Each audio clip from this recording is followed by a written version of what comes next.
All right, guys. Happy Thursday.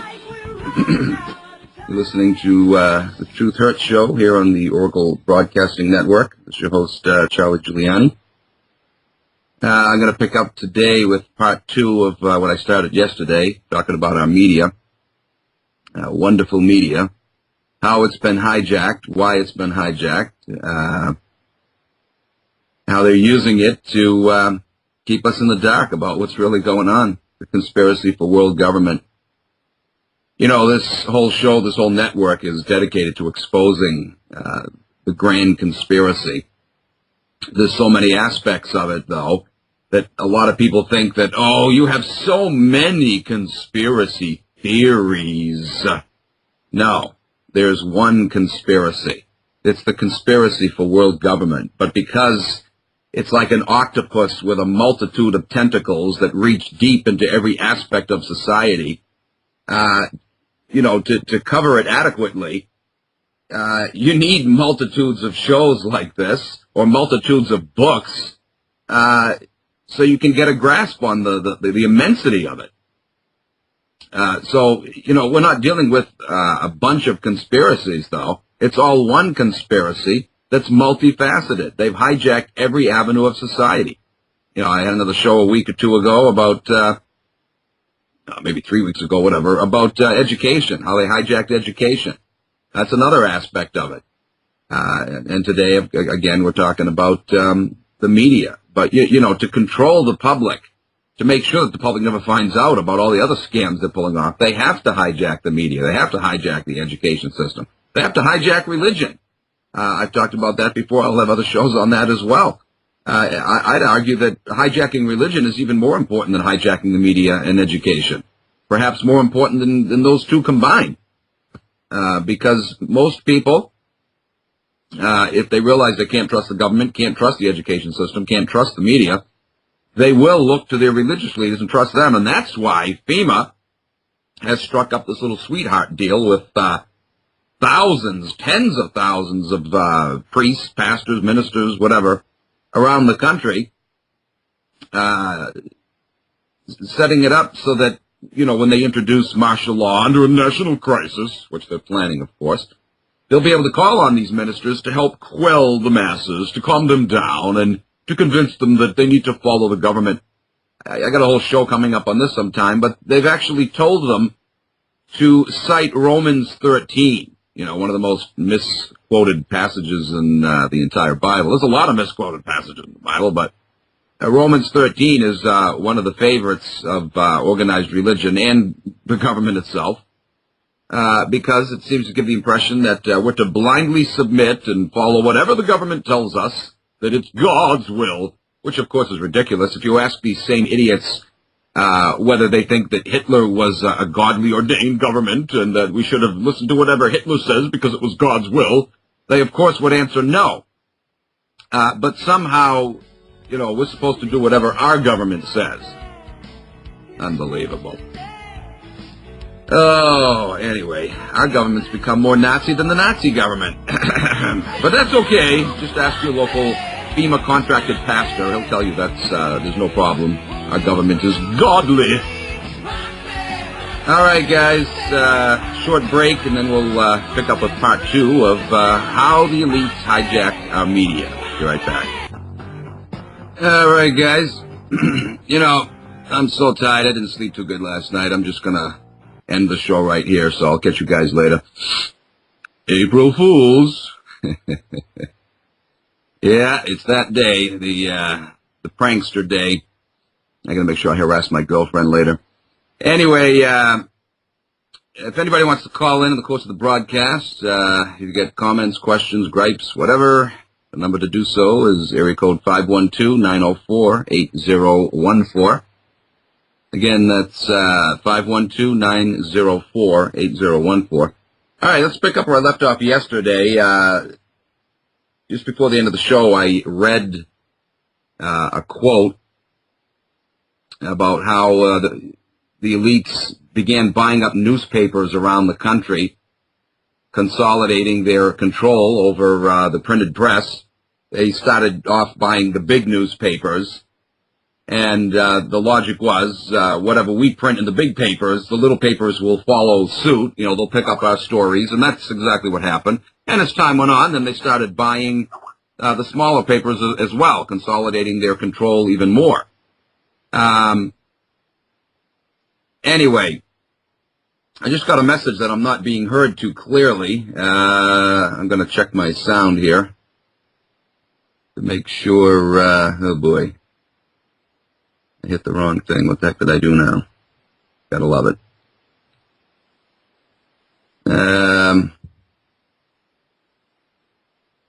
Hold on here, folks. Give me 1 second. Everything indicates my sound is, all right, I just turned it up a little bit. I'm hoping that, that takes care of it. Anyway. All right. Hopefully my sound's coming in a little better there, folks. So anyway, yeah, I was talking, I had read this quote, about how the elites, J.P. Morgan particularly, you know, was buying off papers around the country, consolidating control. But you know, that's where the control of our media whipped into high gear. But it goes back even before that. The manipulation of our media actually long preceded 1917. But again, it wasn't as organized. It wasn't as coordinated. Nevertheless, its effects were serious enough for some to voice their concerns, sometimes quite graphically, especially those who actually worked in the media and had a conscience. Back then, such people did exist. For instance, in 1902, W.J. Gent, former editor of the American Fabian, published his book, Our Benevolent Feudalism, in which he quoted John Swinton, former editor, editorial page editor of the New York Times. You know, this quote has been all over the place and has been wrongly cited almost every time that it's used. It's a legitimate quote, but it's been attributed to all kinds of different people from all different periods of history, you know, the past 150 years. Some people attribute it to the 1930s, the 1940s, 50s, and a half a dozen different people. It's sad. It's sad because it's an excellent quote, but when it's wrongly cited, of course, it gives the skeptics fuel, you know, to criticize. So let's get it straight, you know, once and for all. I dug deep to finally, you know, correct this problem and find out where it actually did come from. It was originally, well, it was quoted, as I said, in this 1900 book, Our Benevolent Feudalism. But he was quoting from John Swinton. Some people correctly name the source, John Swinton. But again, they have him living in the 40s or 50s. No, it goes back to the 19th century. The 19th century. He was the former New York Times editor, but not from the 40s or 50s. Anyway, here's what he said. There's no such thing in America as an independent press unless it is out in the country towns. I am paid for keeping honest opinions out of the paper that I am connected with. Other editors are paid similar salaries for doing similar things. The business of a New York journalist is to distort the truth, lie outright, to pervert, to vilify, to fawn at the feet of Mammon, and to sell his country and his race for his daily bread, or for about the same thing, his salary. We are tools for vassals of the rich men behind the scenes. We are jumping jacks. They pull the strings and we dance. Our time, our talents, our lives, our possibilities are all the property of other men. We are intellectual prostitutes. Bravo. Very well put.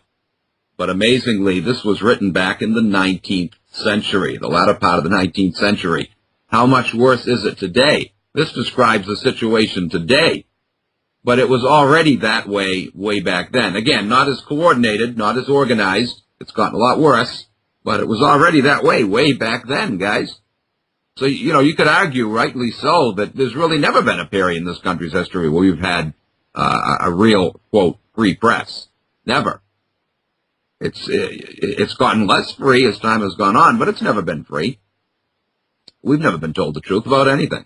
There's always been lies and cover-ups, and, you go back to Lincoln's assassination and the death of Zachary Taylor. We were lied to about that, and we're still lied to about it. Heck, they exhumed his body back in the early 90s, supposedly to silence the conspiracy theorists who suspected he was poisoned.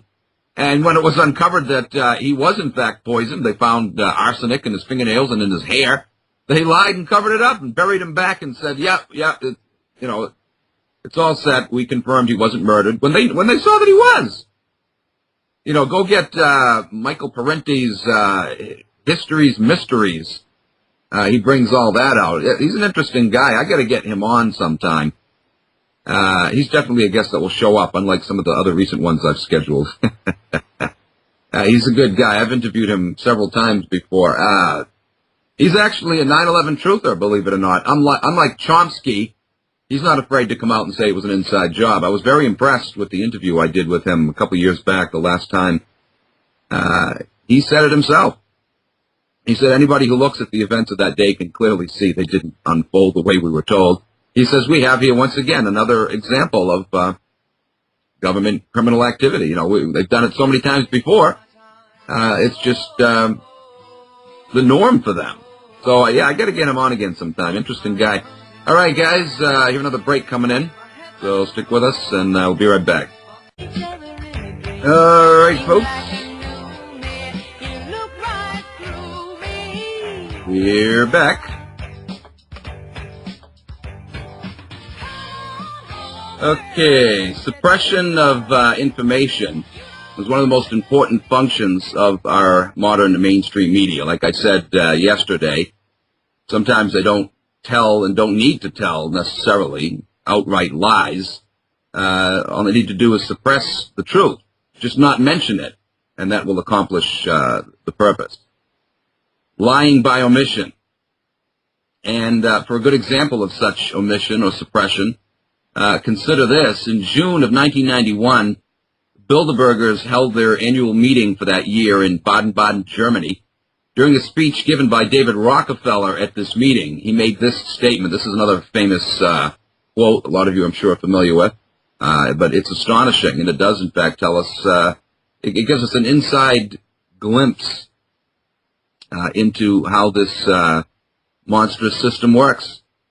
Rockefeller has made many interesting statements like this over the years. Of course, in his 2002 book, Memoirs, he bragged that, yes, me and my family have been engaged in a conspiracy for world government.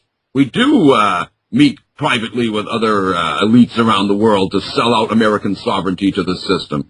He boasted about it. Anyway, listen to what he said at this Bilderberger conference, 1991. He says, we are grateful to the New York Times, the Washington Post, Time Magazine, and to many others whose directives have aided our meetings and respected our promise of discretion for almost 40 years, referring back to the founding of the Bilderbergers in May of 1954. It would have been impossible for us to develop our plan for the world if we had been subject to the bright lights of publicity during those years. But the world is now more sophisticated and prepared to march toward a world government.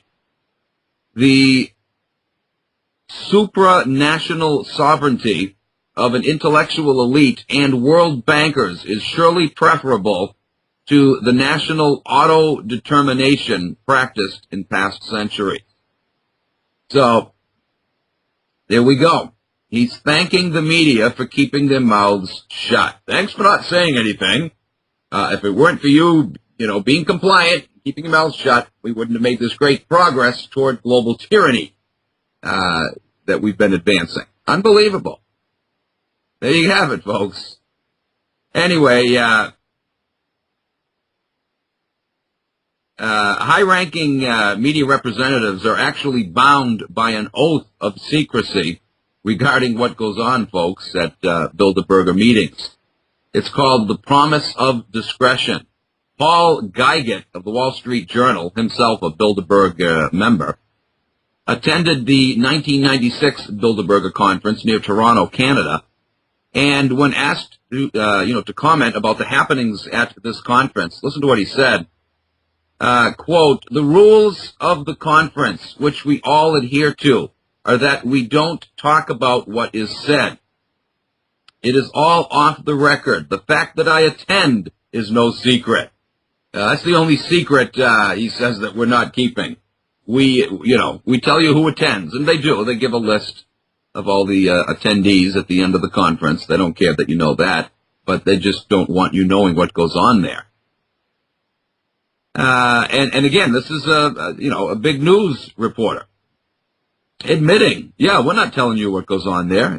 It's not important. It's only all of the world's top elites that run all the major governments around the world and, control all the central banks and are manipulating global trends. Yeah, you don't need to know what goes on. It doesn't concern you. We only pick your pockets and get you to fund everything that they orchestrate and send your kids to fight their phony wars. You don't need to know. It's not the job of the media. Heck, there's no law that says the media has to tell you the truth. We set it up that way, of course.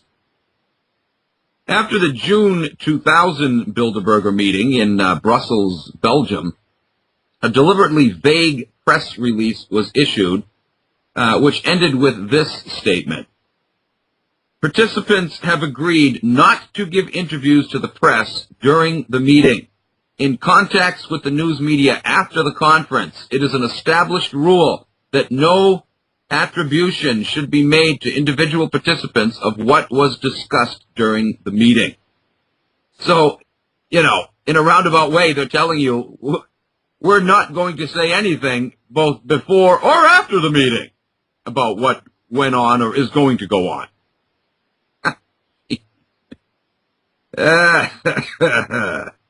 Anyway,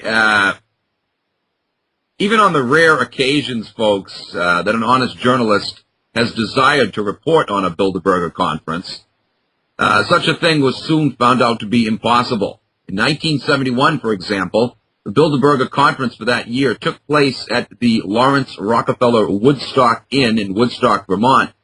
Speaking of this upcoming conference, the Rutland, Vermont Herald reported in its April 20th issue, and I quote, "A rather tight lid of secrecy is being kept on the conference. The Woodstock Inn will apparently be sealed up like Fort Knox. No press coverage will be allowed, with the exception of issuing a statement at the end of the meeting, which, as always, of course, revealed absolutely nothing. The statement is usually something to the effect that, yes, all the elites met here this week. We had a great time. We all got drunk. And have a nice day." Unbelievable, folks. Security. Police officers on your payroll are sent there to protect the elites from your prying ears and eyes, making sure that you don't know what they're up to. Can you freaking believe this? Your tax dollars pay these thugs whose job it is, or is supposed to be, to protect and serve the public. Remember those days? Remember that motto? And there they are, protecting the interest of the elites that are selling you out and trashing your interests. Man, it's just unbelievable. Unfreaking believable. And we're supposed to be the most advanced species on the planet. You won't find anything like this in any other species on planet Earth. It's only the advanced human species that plays this kind of sleazy, traitorous, sellout game. Try to get a lion to guard the interests of the leopard at the expense of all the other lions in his pack. You know what I'm saying? It's ridiculous. Animals have more intelligence and, yay, more scruples than the human species of animals. That's your real animals for you. I think it would be far safer let loose in a lion's cage than on Wall Street or the streets of Washington. Bunch of scum. Anyway, at this time, it's appropriate to take a a look at a quote from former Georgetown professor Carol Quigley.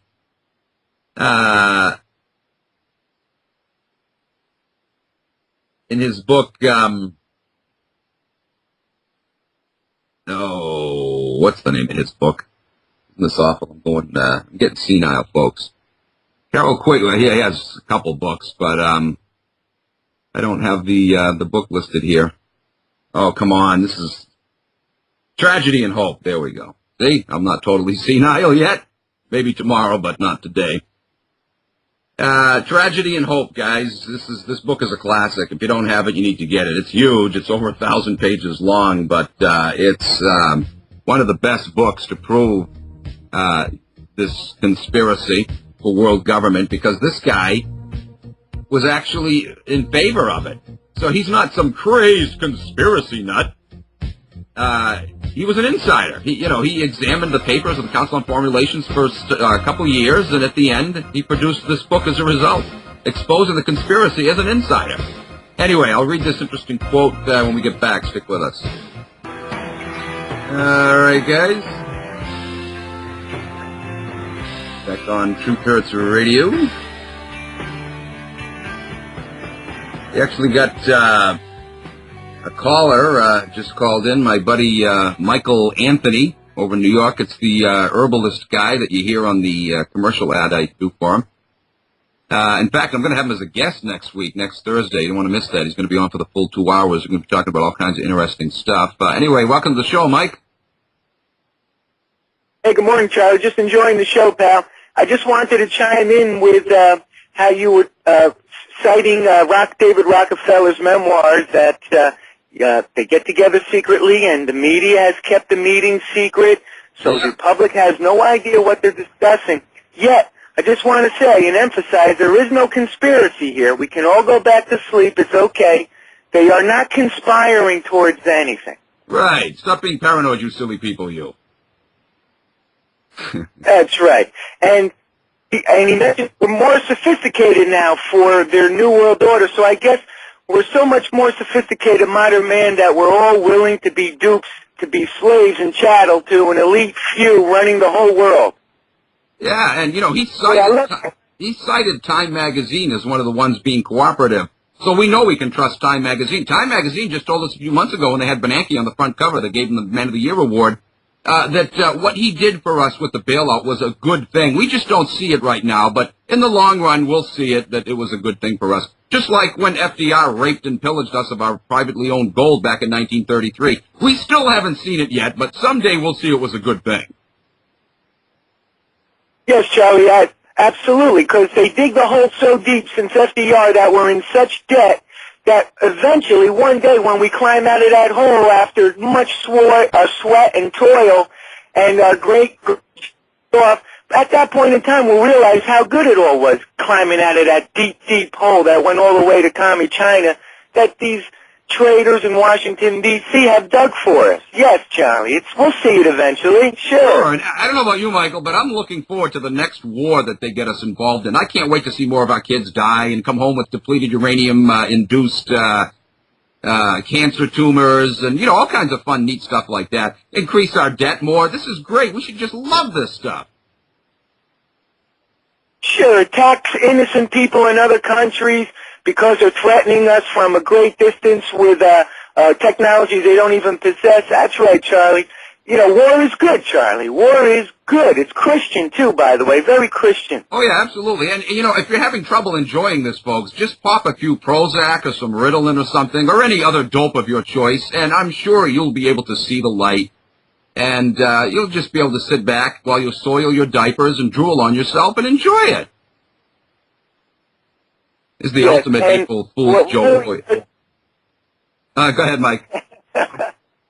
So true. Charlie, I'll just wrap up by saying that I am really disappointed that our military is not astute enough. Now, maybe I'm wrong because I don't have a lot of connections with those guys. Maybe I'm wrong. Maybe they are astute. I did hear, I think it was through Don Nikoloff recently, that they did assassinate a lot of our military brass quietly that were not going to cooperate with the Rockefeller New World Order. And so that there might be a lot of validity to that. I just hope our military does wake up and realize what's going on here, that we're all being used by these SOBs and the traitors in Washington, D.C., and I'm living for the day, pal, when they're all held accountable. We hold them for high treason, we convict them for high treason and high crimes against our country, and we make sure they pay the ultimate penalty, which is death and preferably hanging from high limbs with the Star-Spangled Banner blasting right behind their eardrums. That's the last thing they'll hear as they do the ear dance on their way out. Well, I'm not a man of violence, but you know what? I got my tickets reserved, front row seats for that one. Amen, Charlie. And that's coming from a strict vegetarian that doesn't harm a fly. But when it comes to traitors and racketeers that destroy so many lives here in our country and around the world, as well as sell out our country and mock God and His Holy Son. That's all they do as Luciferians. They mock God and His Holy Son, Jesus the Christ. And because of that, I have no tolerance for that. I have no problem getting them in court, proving they're traitors, and giving them the appropriate penalty that the Founding Fathers demanded. So with that, pal, I just want to say God bless. Keep up the great work. I'll catch you later, Charlie. Okay, we'll see you next Thursday, Mike. Thank you. Yep, thanks for the call. Yep. Yeah, folks, their crimes are through the roof. It's unbelievable what they've gotten away with. Quite frankly, you couldn't even fathom a punishment adequate enough to reward them for what they've done. I mean, they have wreaked misery and destruction and havoc all over the planet. They've stolen people's homes, stolen their jobs, put them in debt, devaluated their currency. It's just created war after war after war. You look at all the millions of people. How many times have you heard about how the 20th century was the century of war? More people died in the 20th century. Well, yeah, it's true. But at whose hand? Who was responsible for all of these wars and putting all these tyrants in power that killed all these people? It's these elite globalist bastards. That's who. Their crimes are absolutely incomprehensible. You can't even wrap your head around it. And that doesn't even include all of the inoculations with their poisons and the crap that they're putting in your food, causing disease to spread rapidly. You know, the creation of the AIDS virus and the bird flu fiasco and swine flu and on and on and on and on and on. Their weather modification technology screwing up the planet. Hey!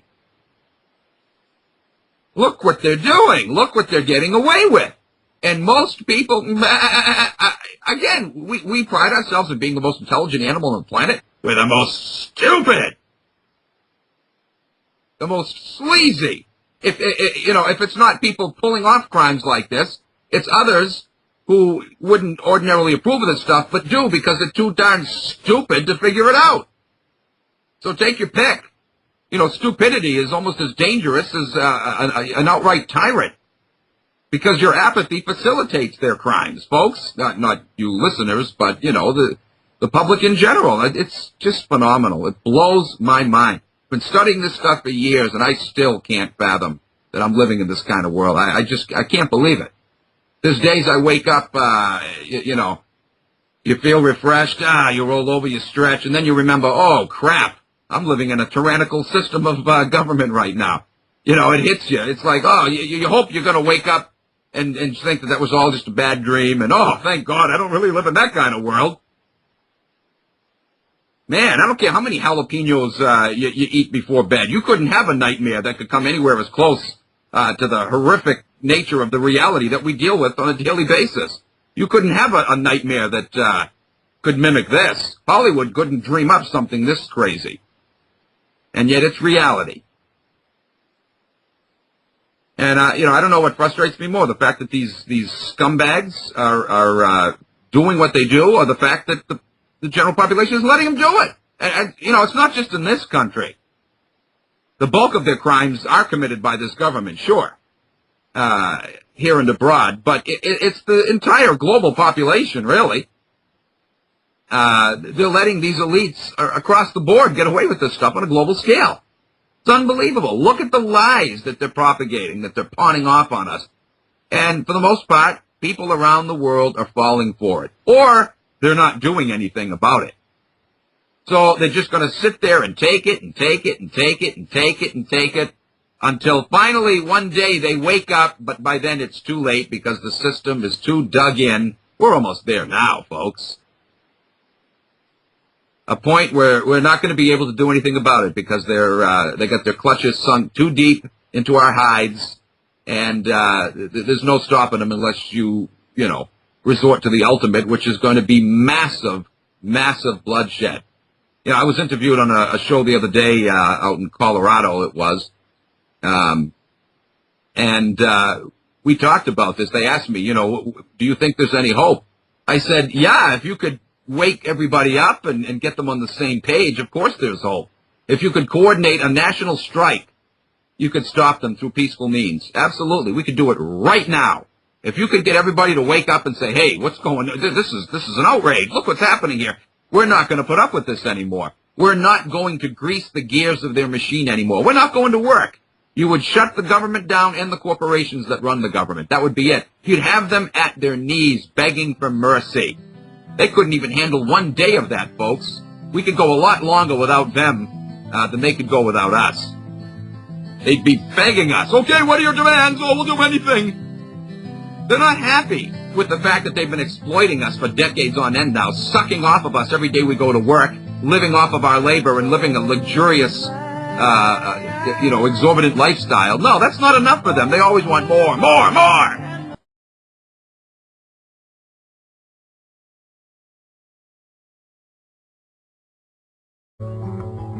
All right, guys.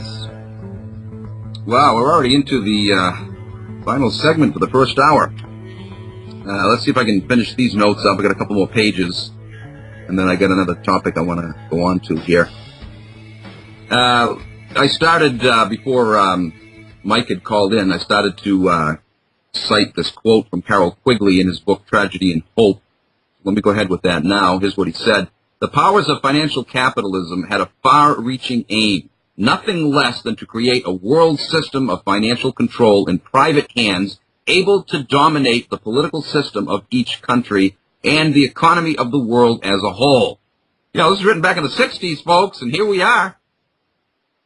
Anyway, this system was to be controlled in a feudalistic fashion by the central banks of the world, acting in concert, in secret, by secret agreements arrived at in frequent private meetings and conferences, like the Bilderberger conferences that we were just talking about. There you go. Consolidating the wealth of the world, i.e. stealing it from the masses, hoarding it in their hands. I mean, this is what we're seeing. The same veil of secrecy upheld by the Bilderbergers, as you might expect, is also embraced by the Council on Foreign Relations. Compare the following quote with the similar Bilderberger policy of silence that we just made reference to a little while ago. Here's what it says.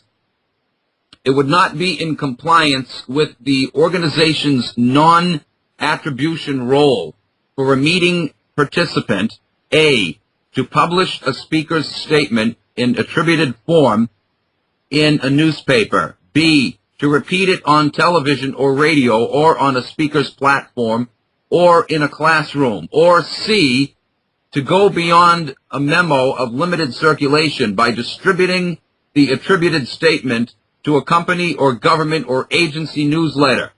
A meeting participant is forbidden knowingly to transmit the attributed statement to a newspaper reporter or other such person who is likely to publish it in a public medium. The essence of the rule is simple enough. Participants in council meetings should not pass along an attributed statement in circumstances where there is substantial risk that it'll promptly be widely circulated or published. Could they make it any more clear? This is what they're all about, folks. Council on Foreign Relations, whose members are all the elites, like the Bilderbergs.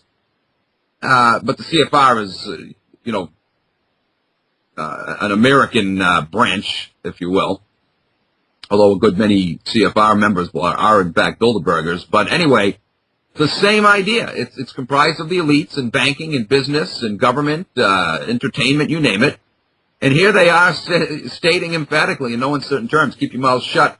Nothing we discuss is to be, leaked out to the public. Oh, boy, oh, boy, oh, boy. This is their, official policy. You now see why these organizations are called secret societies. They obviously have a lot to hide, folks. Incidentally, the globalists also fund and control our entertainment media. That should be quite obvious. Which have much to do with the moral breakdown in this country, something they're all about. And so you might ask, well, why would they want to deprive us of our national moral standards? The answer is summed up in the following quote from an article that appeared in Psychiatry magazine back in 1946. Listen to what they said. The reinterpretation and eventual eradication of the concepts of right and wrong is the belated objective for charting changes in human behavior. Freedom from moralities means to be free from outmoded types of loyalties. So there's a definite, concerted, deliberate effort here to destroy morality, and they've done that through their control they have over our entertainment media as well as our news media. There isn't anything they don't have their fingers in, folks. Let's look at, I'll close this discussion with a few disturbing quotes. This one, let's see, where does this one come from? This is from Edward Herman, Professor Emeritus of Finance at the Wharton School, University of Pennsylvania in Philadelphia.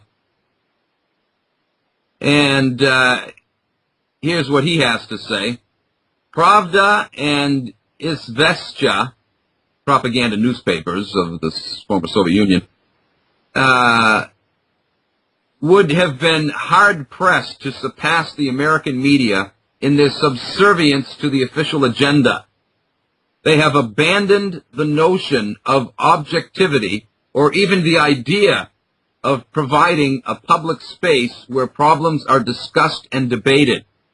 It's a scandal that reveals the existence of a system of propaganda, not of serious media so essential in a democratic society. There you go. Pravda would blush, according to this author. The old Pravda. The Pravda today,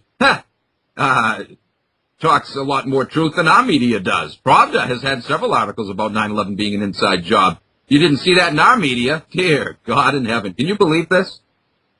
We were told how evil Pravda was, a propaganda machine. Well, yeah, it was, but not anymore. We got the propaganda machines today, folks. Richard Nixon, I actually made reference to this quote a few shows ago. Richard Nixon, in his book, The Real War, came out in 1980. Listen to what he said. The nation's immediate problem is that while the common man fights America's wars, the intellectual elite sets its agenda. He's absolutely right here, guys. Today, whether the West lives or dies is in the hands of its new power elite, those who set the terms of public debate, who manipulate the symbols, who decide whether nations or leaders will be depicted on 100 million television sets as good or bad. This power elite sets the limits of the possible for presidents and Congress. It molds the impressions that move the nation or that mire it. Absolutely. Man could not have been more correct. Here's another one. This is from Catherine Graham, CFR member and former chairman of the board of the Washington Post. Here's what she said. There are some things the general public does not need to know and shouldn't know. I believe democracy flourishes when the government can take legitimate steps to keep its secrets and when the press can decide whether to print what it knows. There you go, expressing very similar sentiments to some quotes I read yesterday. They all are saying this. These arrogant scoundrels actually think that they have the right to lie to you, and it's too bad if you don't like it. Here's another one. This is from Sam Donaldson. He said, the press traditionally sides with authority and the establishment. He actually made that admission, folks. And again, he's right. He's right. It's just that the American public hasn't caught up to these guys admitting this. Everybody else has. They're in denial, but yet the elites themselves, the ones at the top rungs of the ladder, are admitting the very thing that the conspiracy nuts have been trying to warn them about all along. Tom Fenton, author of Bad News, had this to say: politicians spin the truth. That is what they do for a living. The news media's job is supposed to be unscrambling that spin, separating truth from lies, but it's just not working anymore. The public simply doesn't know what's going on much of the time. They don't know who to trust and what to believe. The one thing the public does seem to agree on more and more consistently, alas, is that the news media can't be fully trusted. Can't be trusted at all. They need to take it a step higher than that. Anyway, here's another quote. This is from Curtis B. Dahl, the author of FDR, My Exploited Father-in-Law. Very interesting book. Anyway, here's what he said. The creators of false images are operating today full time. Festooning about the White House and on Capitol Hill, busy creating managed news, even withholding some news. All right, guys, I'll stop there. I got a couple more quotes, but I won't finish those. You can request the transcripts. When we get back, I'm going to go off onto another interesting subject. You don't want to miss it. Stick with us. Be right back. All right, guys, welcome back. Into our second hour here.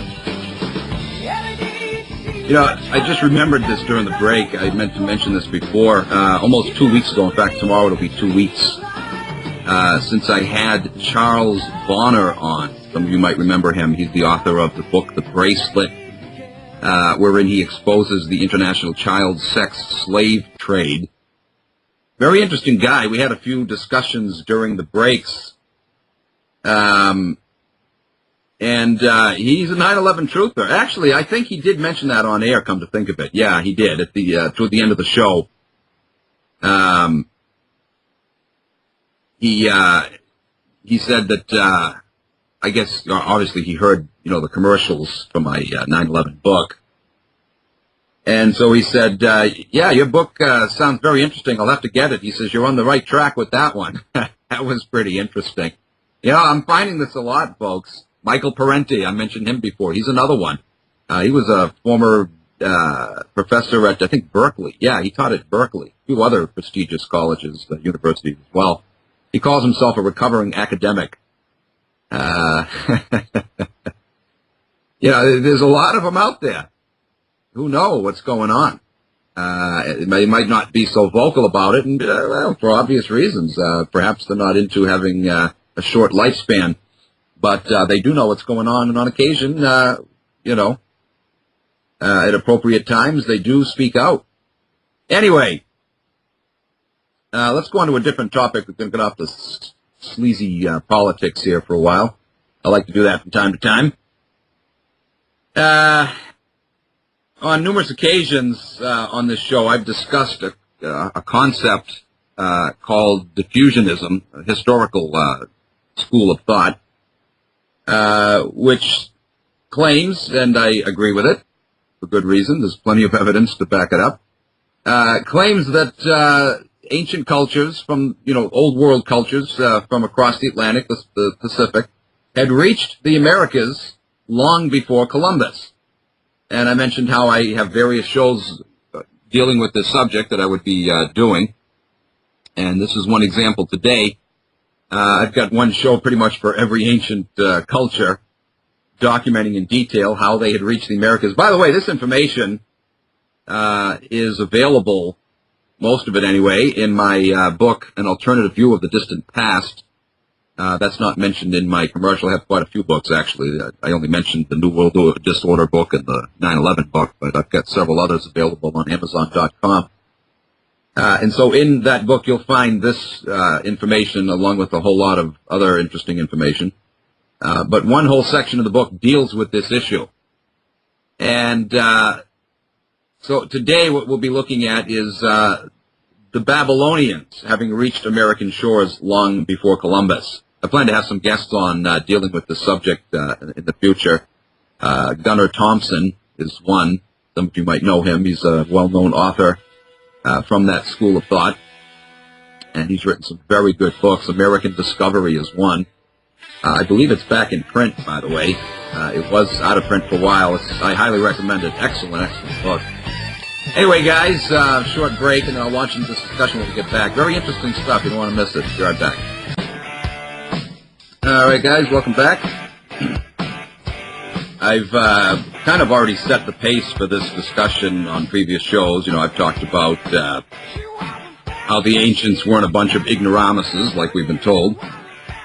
They want us to believe the further back you go in history, the more primitive man was. It's absolutely ridiculous. We have primitive cultures here on the planet today. And we could fathom archaeologists, 1,000 years from now, digging up remains of some of these primitive cultures that live in, remote areas of the Amazon or in the Congo. And they could conclude that, man who lived 1,000 years ago was very primitive. That's what we're dealing with here. These jokester archaeologists will dig up some remote colony remains, and that lived in a cave. And across the board, that's it. Everybody who lived in this period was very primitive. These were the dregs of society, for crying out loud. It's so ridiculous. A joke. And these are supposed to be some of the most learned, educated men on the planet. They're idiots. But, a lot of them are willful idiots. Because, like everything else, they want us dumbed down about ancient history, too, folks. They want us dumbed down about a whole lot of things. Sometimes they're just idiots. They don't know what they're talking about. Other times, the elite, professors in academia, they know they're pawning lies off. They don't care. They're paid well to do it. But in any case, whether they're told deliberately or ignorantly, they're still lies nonetheless. The ancients were highly advanced, and they were certainly capable of competently traversing the Atlantic and or the Pacific to reach the Americas, and did reach the Americas in ancient times. The evidence for that is over-flippin'-whelming. If you miss out on that, you're missing out on a very fascinating and important part of your heritage, of history. Anyway, so today we're going to be focusing, and by the way, as I mentioned before, coming across the Atlantic and the Pacific, folks, especially if you have a sailboat, doesn't require an advanced knowledge of shipping and the stars, astronomy, and whatnot. You don't need to have an understanding of seafaring techniques. You don't need to be a maritime expert. You can basically take a 3-month-long nap and just sail into one of the natural trade winds that will carry you right across the Pacific or the Atlantic. And there's routes that will take you back as well. There's these circular belts, especially in the equatorial regions, that will actually carry you here without you having to navigate. The trade winds will just carry you naturally. So, to imply that they weren't here, they weren't capable of reaching here, is just ridiculous. Just because some idiots in the Dark Ages had these bizarre superstitions that they were going to sail off the edge of the earth, doesn't mean the ancients were held back by these inhibitions. They knew the earth was round, by the way. That's why they called it the Dark Ages. Man slipped back. Anyway, we're going to focus specifically today on ancient Babylon. Did the Babylonians reach the Americas in ancient times? Yes, they did, and the evidence for that is overwhelming, as we'll see. On future shows, I'll scatter them, here and there. But on other occasions, I'll be doing shows on ancient China, ancient India, the Celts, you name it. They were all here at one time or other. Anyway, like the ancient people of China and India, those of Sumeria and Babylon had also written about apparent visits to the Americas in the distant past.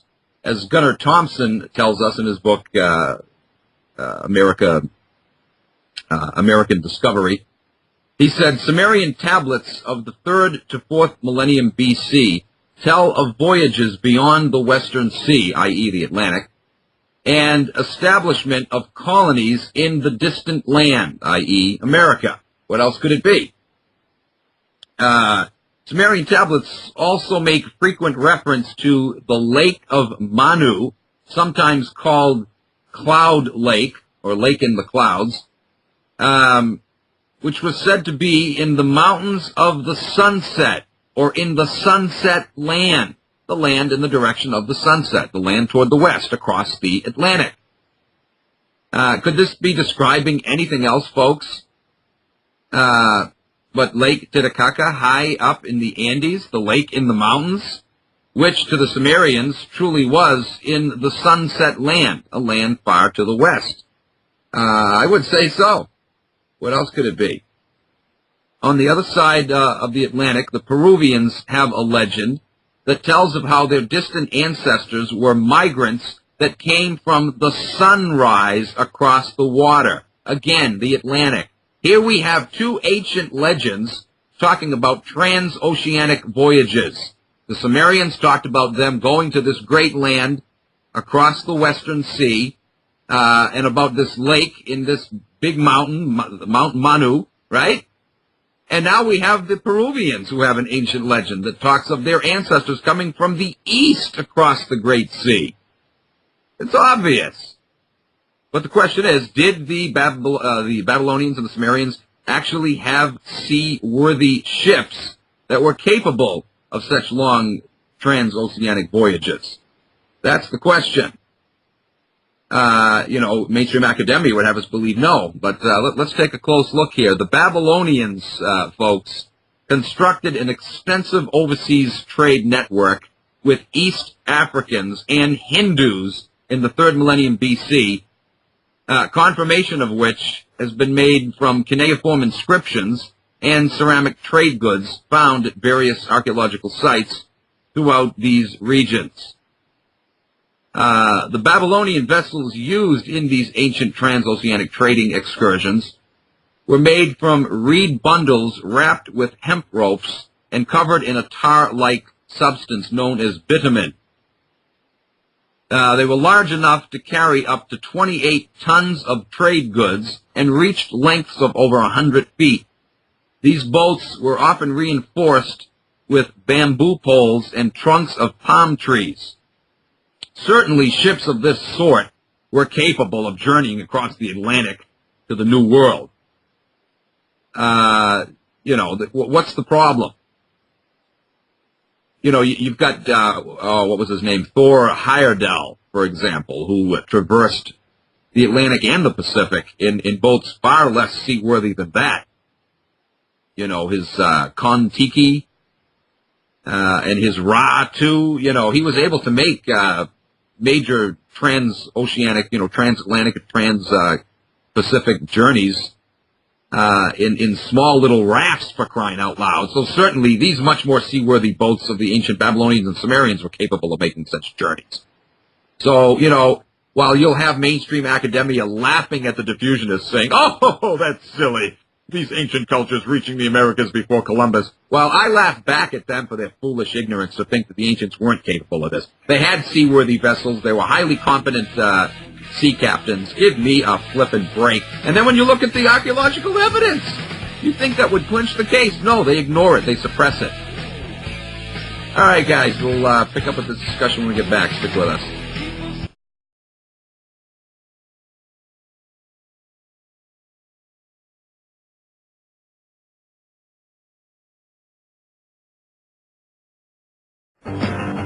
Okay, guys. We've looked at the shipbuilding technology of the Babylonians. They certainly, and the Sumerians, they certainly had the capability of reaching here. They had seaworthy boats. And we know that their ancient legends talked about having come across the Great Sea to the west. And we have a legend from the ancient Peruvians talking about their ancestors coming from the Great Sea to the east, coming across the Atlantic. So, we have all of that evidence. But what about the physical evidence? Do we actually have archaeological evidence that the Babylonians/Sumerians had reached the Americas in ancient times. Absolutely. So that's where we're going to be going next here. At a burial site in Huayhuaca, Peru, gold foil and lapis lazuli beads were uncovered that date back to the 16th century BC, the exact same time that the Babylonians were engaged in ocean-bound trading with these very types of items. Other connections between Peru and Babylon from this same time include divination from entrails. Peruvians had practiced this. Conical clay pegs placed in the hollow spaces between foundation stones of buildings. The Peruvians practiced this, as did the Babylonians. I actually had one of those in my collection a number of years ago, and like a fool, I sold it, and I've regretted it ever since, because now you almost can't find cuneiform artifacts anymore. It's very difficult to get them.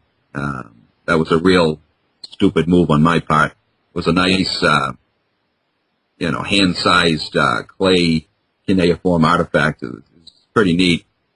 Anyway, but what are the chances that the Peruvians would have independently developed these innovations on their own? I mean, it's ridiculous. They used clay cones and put them in the hollows of the, they'd have 4 stones, to mark the cornerstones of their buildings. The Babylonians built their buildings the same way. There would be a hollow in these 4 square arranged stones, arranged in a square, and would fill them with these clay cones that would have incantations written on them, appealing to the gods to protect the building from harm or whatever. So the Babylonians practiced it, the Peruvians practiced it. Obviously, this indicates cultural interaction, an exchange of cultural practices, ideals. Again, divination from entrails. And also unique braided beard patterns of royal figures. Don't forget, by the way, that Native Americans don't even grow beards. And yet we have found carvings in Peru of individuals with beards who do not look like Native Americans at all. They look like, they're from the Far East, the facial features, but particularly the beards. The beards are braided in some of these carvings in Peru, just like the Sumerian kings had braided beards. So what are the chances of these striking similarities having come about, independently, by chance? It's ridiculous. For any one of these to have occurred singularly would be, pretty hard to fathom as a result of random chance, coincidence. But when you look at all of these collectively, and there's other similarities too we'll talk about. Anyway, a goddess was featured in Babylonian art that held a vase with flowing streams of liquid coming out of its left and right sides. This exact same scene was found in Zapotec art in Mexico. A goddess holding this vessel, a vase or whatever, with flowing streams of water coming out from either side. It had some mystical meaning to it, the water of life or whatever. But what are the chances that on either side of the Atlantic you would have this symbol appearing in religious art, coincidentally, by chance? No, there was a cultural exchange, obviously. It was a common custom in both Assyria and Mexico for dignitaries to be shaded from the sun by an attendant holding an umbrella over his head. This scene is often portrayed in ancient artworks on both sides of the Atlantic. And by the way, in both cases, the umbrella looks precisely the same on both sides of the Atlantic, the same exact style. So not only did they both have attendants holding umbrellas over them on both sides, the royalty, but the umbrellas were made in the same fashion, with reeds. Anyway, patterns painted on Mesopotamian pottery. Often, I really got to get my phone out of here when I do a live show. Sorry about that, folks. I keep forgetting. Patterns painted on Mesopotamian pottery often very closely match those painted on ancient American pottery. For example, one pottery piece from Elam in modern-day Iran perfectly matches a pattern found on a pottery item from northwestern Argentina. The design involves intermittent squares formed by 2 black and 2 white triangles with their apexes pointed in toward the center, with multiple vertical lines separating each square. In other words, these patterns are very detailed. It's not like, oh, look at that, they both put triangles on their pottery. Something like that you could never say was a result of diffusion. Triangles are common all over the world, but when you have triangles arranged in the same way, surrounded by these parallel line patterns going in the same direction in the same exact fashion, now you have something very precise, and the chances of that being the result of, random coincidence, it's nothing short of laughable. But this is what mainstream academia wants us to believe. It's unbelievable. It's like 9/11. There's so many bizarre coincidences. There's just too many to write off. And yet that's exactly what they want us to do. They want us to be coincidence theorists.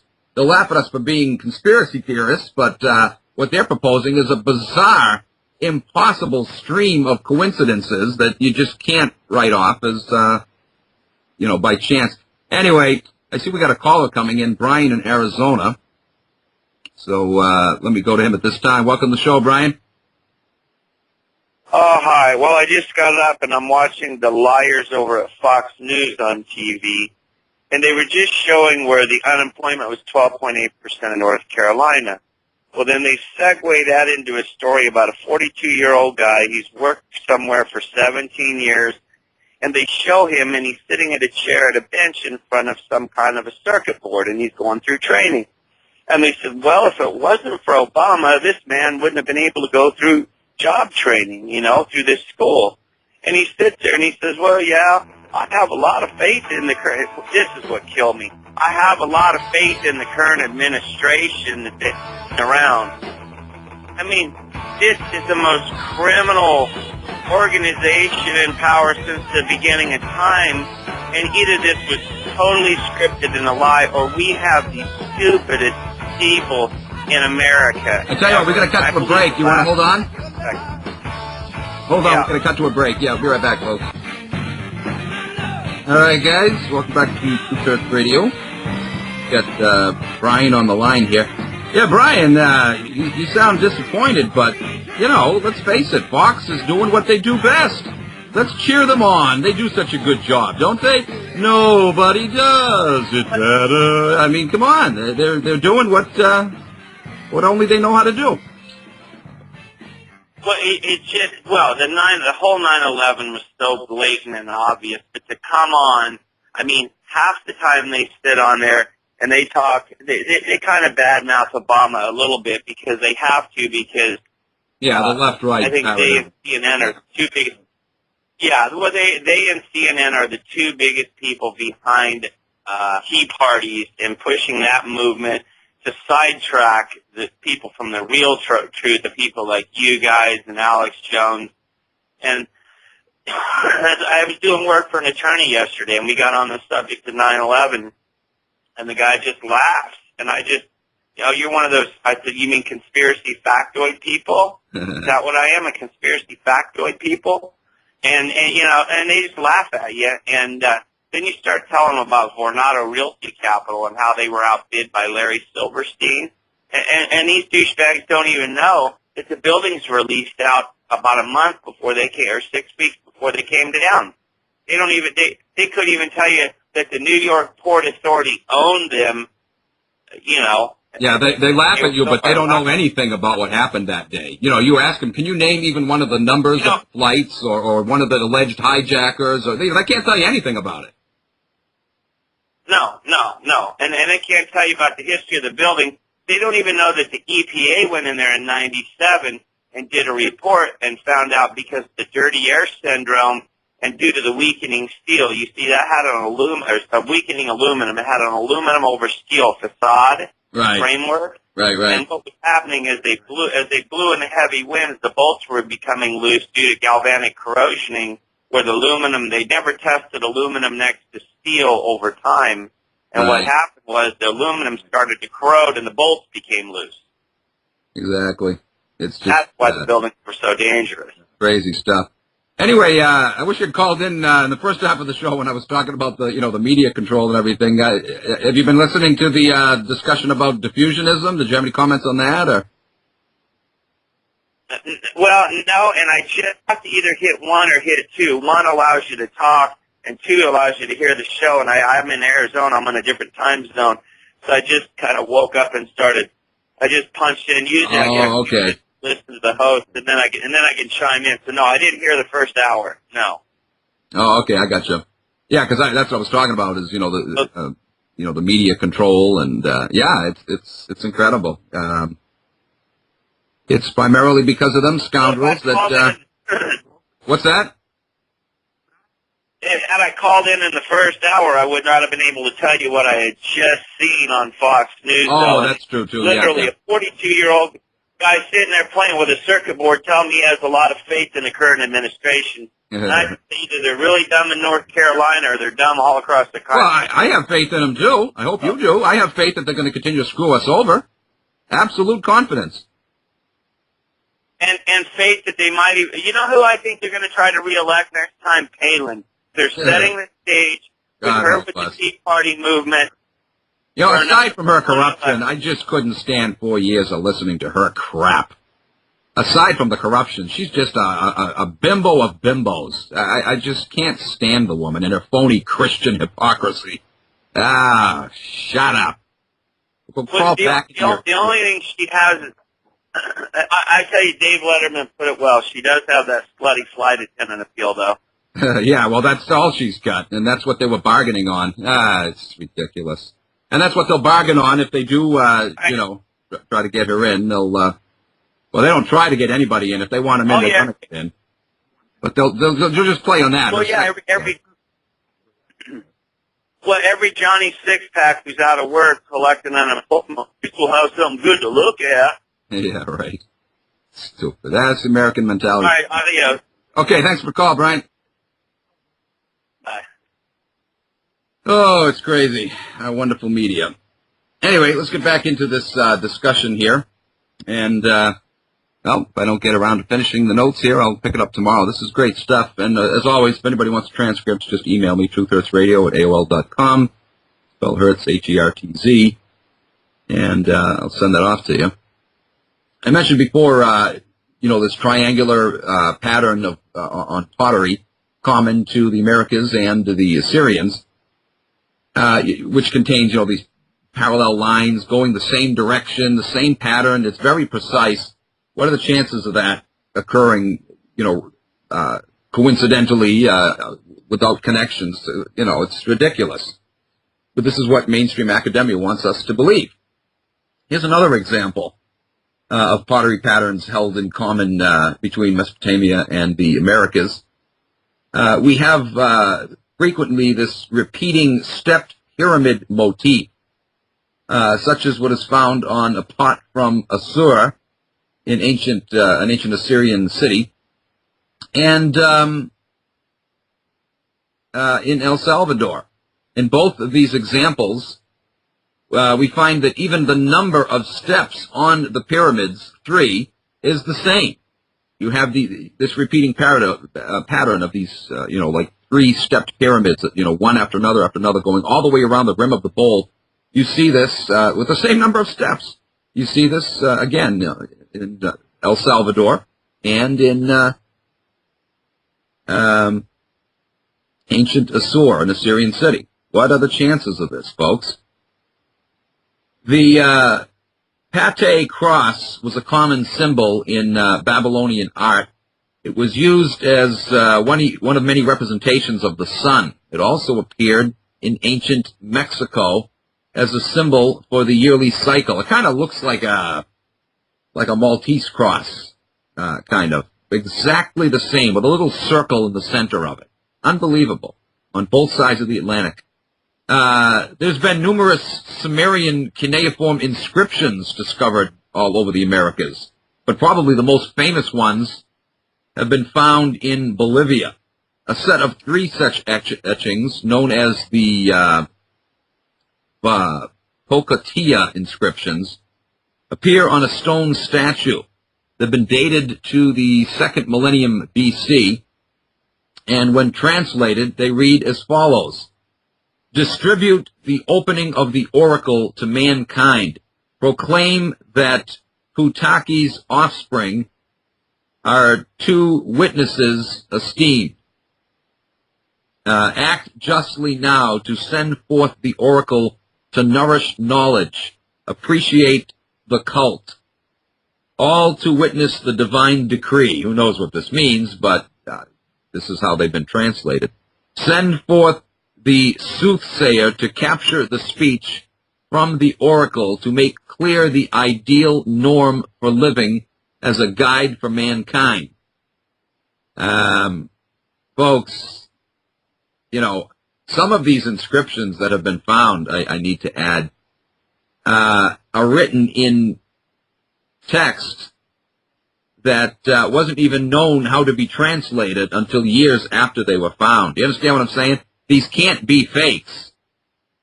When they were found, nobody knew, a lot of these artifacts, when they were found, nobody knew how to translate cuneiform. I think it was only back in, the 1950s when they cracked that code. And yet a lot of these things were found in the 19th century, for crying out loud. Jeez. How could they be forgeries? That's what they claim, a lot of this stuff. Oh, that's forgery. Somebody carved that into the rock. Anyway, this translation goes on. I won't finish it. It's actually kind of nonsensical. But the point is, it's a long script. And it's fully translatable. I mean, it looks like something that was found in the Middle East. If the scholar translating it didn't know better, he would have sworn that this stone he was translating from was actually found in the Middle East instead of the Americas. Anyway, also found in this area was the Fuente Magna bowl, bearing Sumerian inscriptions as well, 2 of which translate thusly: girls take an oath to act justly in this place. This is a favorable oracle of the people. It's some kind of religious ceremonial bowl. Send forth a just divine decree. The charm, meaning the Fuente Magna bowl itself, is full of good. And again, I won't take the time to read this whole translation. I'm looking at it here. It's pretty lengthy. But obviously, we're not dealing with a forgery. This thing is way too long, and it's written without any errors. A forger would always make a slip up or, write something wrong, put a wrong script because of his ignorance, a wrong letter or whatever. But this thing is flawless. Written as just like someone from that time, because it was written from someone of that time. Someone from across the Atlantic. All right, guys, short break. We'll be right back. All right, guys. We're back. We're in our final segment here for the show. I can't believe how quick the time just flies by here. If trade was carried out between Mesopotamia and the Americas, as we're clearly proposing here today, we would expect there to be similarities in trading customs between the 2 regions in ancient times, and we do indeed find just such similarities. For instance, Indo-Sumerians marked trade goods with personalized cylinder seals for identification purposes, as did the ancient Peruvians and Central Americans, particularly the Olmecs and the Mayas. Such seals were elaborately carved and worn on a necklace on both sides of the Atlantic. They both used cylinder seals carved in similar fashions and worn as jewelry items when they weren't being used for actual, sealing of goods. Unbelievable. A symbol that was used quite heavily in Sumerian and Babylonian art was the birth or life symbol. It was an upside-down U with outward bending curls at the ends. This same symbol is also turned up in numerous places in pre-Columbian art. Particularly the Aztecs had used this in pre-Columbian times. Assuming the Olmecs were indeed visited by Mesopotamians, it would have almost been inevitable for the Olmecs to have incorporated at least some of their deities into their own pantheon. We see this having been done, most definitely, with a goddess whose sculpted image was found in Chalcatzingo, Mexico. This deity is found on a cliff face overlooking an agricultural area of land. And it's seated in the mouth of a shallow cave. It's a female deity, and in her lap she holds a large tablet, while in front of her are spirals of smoke. Outside the cave can be seen great clumps of corn growing as big drops of rainfall, as big drops of rain fall on the corn. This same scene is depicted in Sumerian art, folks, over and over again. So what are the chances of that? It's the same type of deity, the same surroundings. I mean, I'm sorry, but, to say that this is all accidental, all by chance, is nothing short of ridiculous, especially when you take it in context with all these other pieces of evidence we're looking at. Any one of these things singled out by themselves is pretty hard to write off, but when you look at them collectively, how can you conclude otherwise but that we're being lied to by mainstream academia? Of course we are. Anyway, unavoidably, as Mesopotamian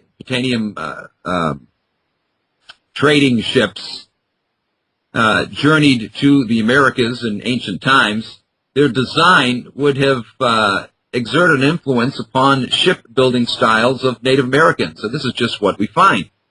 In fact, commenting on this very issue, Robert Schoch, a Boston University professor, had this to say: the people who live on the shores of Lake Titicaca preserve a singularly striking artifact that points to a connection with the ancient Middle East. Mesopotamian and Egyptian paintings and inscriptions from the 2nd and 3rd millennia BC show the gods sailing through the heavens in high-bowed, high-stern boats made of reeds tied in tight bundles. And this is just what we see being used in the Americas, in ancient Peru, and even in modern times, they're still being used. In the course of trading, we would also expect terminologies and beliefs to be exchanged between Mesopotamia and the Americas. And our expectations here are met as well. We're not met with disappointment. As a case in point, both Babylonian rulers and Peruvian chiefs were referred to as lords of the four quarters. In addition, the Incan Empire was known as Tahuantinsuyo, or the four quarters of the world. Both Sumerian and Peruvian cultures had a goddess called Mama, and believed in the existence of a sacred mountain with twin peaks where the sun rested at night. You have this on both sides of the Atlantic. The Sumerians called their twin peaks Mashu or Manu, while the Incas had their Machu Picchu. So Mashu and Machu. Incredible. There seems to have been a transmission of funerary customs between these two ocean-separated regions in ancient times. But we find that lapis lazuli, a blue-colored semi-precious stone, and cinnabar were both commonly used in burial rites in Mesopotamia, while the Peruvians used lapis lazuli and the Mayas used cinnabar for the same purpose. What are the chances of this being, by coincidence? Turning to the practice of writing, we see at least one parallel here as well. Both Mesopotamians and Middle Easterners made paper in ancient times, and both coated the writing surface with lime. And this was done in the Americas as well. In the area of mathematics, there was one specific similarity that was common to both these regions in ancient times, the concept of the number 0. No other cultures in ancient times used this number, folks, except the Mayans and the Sumerians. These two parts of the world were also fascinated, even obsessed, with astronomy. They built sophisticated observatories, for example, and maintained meticulous records of eclipses. Both of them also put a heavy emphasis on Venus as an important deity. Public construction projects utilized the same type of vassal labor system in these two vastly separated regions.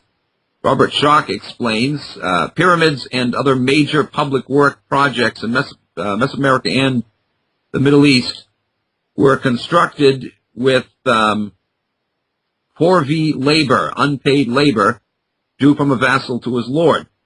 Very, striking parallels there as well. Even in the realm of medicinal procedures, both areas practiced trepanation, which is to open the skull, for surgical purposes. And they both used the same style of trepanation. They would create a crisscrossing pattern looking like a tic-tac-toe board. And then they would remove the middle square piece, but they would go crosswise with two parallel lines going one way and then perpendicularly two lines going the other. So they not only practiced trepanation, but with the same exact cuttings, the same pattern of cuttings, folks. Once again, how can we write this off as chance coincidence? None of this stuff. Ancient Mesopotamians benefited from their American contacts in many ways, particularly in the realm of agriculture. A good example of this is the pineapple, which was originally native to South America alone. Yet an undeniable representation of this fruit has been found on a 9th century BC Assyrian stone mural. This pineapple shows all the expected features endemic to it, clarifying that it could be no other plant. It has a stem with buds, crown with pointed leaves, and the classic diamond-shaped pattern on its skin. Ceramic pineapples have also been found in some ancient Egyptian tombs, and it is to this corner of the ancient world that, there appears to have been most contact in ancient times. So there you go, folks. No question about it. We have evidence of, Mesopotamians being in the Americas, and of course, over in Mesopotamia, we have evidence that they were here in the Americas, bringing back pineapples. How is this evidence ignored? I mean, it's right in your face. It's overwhelming. Again, it's like 9/11. How can people miss this? The evidence is through the roof. All you need to have, folks, is an open mind, and you can see the truth, biting your nose off. All right, guys.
struck up this little sweetheart deal with thousands, tens of thousands of priests, pastors, ministers, whatever, around the country,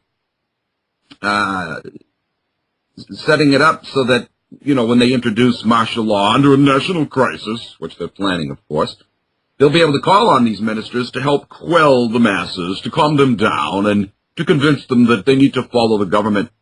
I got a whole show coming up on this sometime, but they've actually told them to cite Romans 13, one of the most misquoted passages in the entire Bible. There's a lot of misquoted passages in the Bible, but Romans 13 is one of the favorites of organized religion and the government itself, because it seems to give the impression that we're to blindly submit and follow whatever the government tells us, that it's God's will, which of course is ridiculous. If you ask these same idiots whether they think that Hitler was a godly ordained government and that we should have listened to whatever Hitler says because it was God's will, they of course would answer no.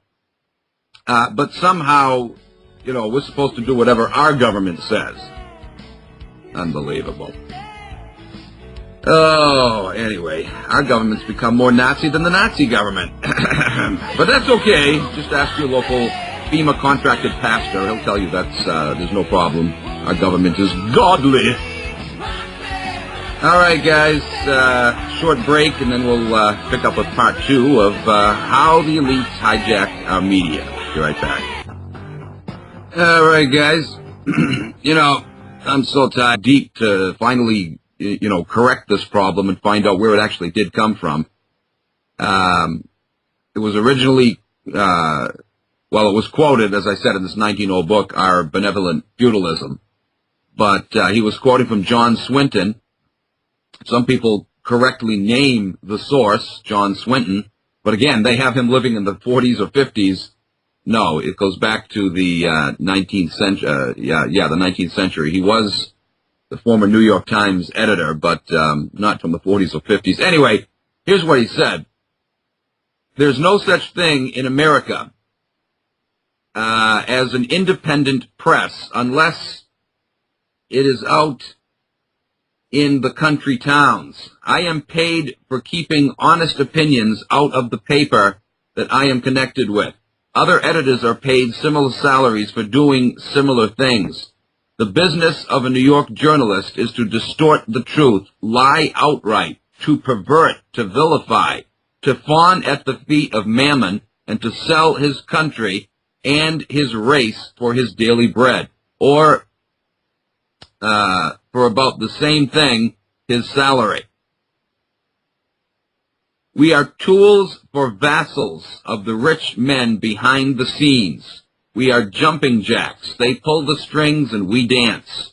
Our time, our talents, our lives, our possibilities are all the property of other men. We are intellectual prostitutes. Bravo. Very well put. But amazingly, this was written back in the 19th century, the latter part of the 19th century. How much worse is it today? This describes the situation today. But it was already that way back then. Again, not as coordinated, not as organized. It's gotten a lot worse. But, all right. Hopefully my sound's coming in a little better there, folks. So anyway, I was talking, I had read this quote about how the elites, J.P. Morgan particularly, was buying off papers around the country, consolidating control. But that's where the control of our media whipped into high gear. But it goes back even before that. The manipulation of our media actually long preceded 1917. But again, it wasn't as organized. It wasn't as coordinated. Nevertheless, its effects were serious enough for some to voice their concerns, sometimes quite graphically, especially those who actually worked in the media and had a conscience. Back then, such people did exist. For instance, in 1902, W.J. Gent, former editor of the American Fabian, published his book, Our Benevolent Feudalism, in which he quoted John Swinton, former editorial page editor of the New York Times, This quote has been all over the place and has been wrongly cited almost every time that it's used. It's a legitimate quote, but it's been attributed to all kinds of different people from all different periods of history, the past 150 years. Some people attribute it to the 1930s, the 1940s, 50s, and a half a dozen different people. And it's sad. It's sad because it's an excellent quote, but when it's wrongly cited, of course, it gives the skeptics fuel, to criticize. So let's get it straight, once and for all. I dug